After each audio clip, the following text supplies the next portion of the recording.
இன்ஸ்டாகிராமில் polymer news ஒரு போஸ்ட்டை போடுறாங்க. ஹலோ யாராச்சும் இருக்கீங்களா?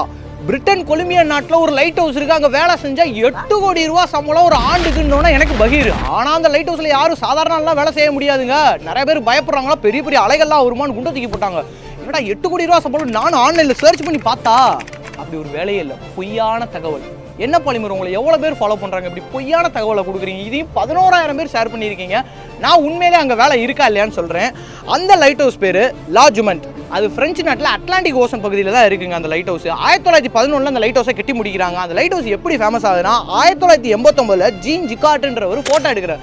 அப்போ ஃபோட்டோ எடுக்கும்போது ஒரு மிகப்பெரிய ஆள் அந்த லைட் ஹவுஸையும் தாண்டி போகிறதுனால அந்த லைட் ஹவுஸ் மிக ஆபத்தான லைட் ஹவுஸ்ன்னு சொல்லிட்டு அப்படியே நியூஸ்லலாம் ஸ்ப்ரெட் ஆகுது. இப்படியே அந்த லைட் ஹவுஸ் வந்து ஸ்ப்ரெட் ஆகுது. அது முன்னாடி வரைக்கும் அந்த லைட் ஹவுஸில் வேலை பார்த்துருக்காங்க, அது உண்மை. ஆனால் 1991 இருந்து அந்த லைட் ஹவுஸ் வந்து உண்மையிலே ஆபத்தாக இருக்கிறதுனால அதை ஆட்டோமேட்டட் பண்ணிட்டாங்க. 1991 ஆட்டோமேட்டட். அப்போ பாலிமர் நியூஸ் வந்து 8 கோடி ரூபா சம்பளம் அப்படிலாம் சொல்கிறாங்க. அது எந்த அளவுக்கு எனக்கு மன வேதனையாக இருக்குது. தயவு செய்து இந்த மாதிரி நியூஸ்லாம் கேட்டு நீங்கள் உண்மை நம்பிடாதீங்க. நான் அப்படி தான் நம்பினேன். இந்த தகவலை எனக்காண்டி ஷேர் பண்ணி விடுங்க. பாலிமர் நியூஸ் பொய் சொல்லிட்டாங்க. என்னடா அவன் பொய் சொல்றான், அவன் பொய் சொல்றான்.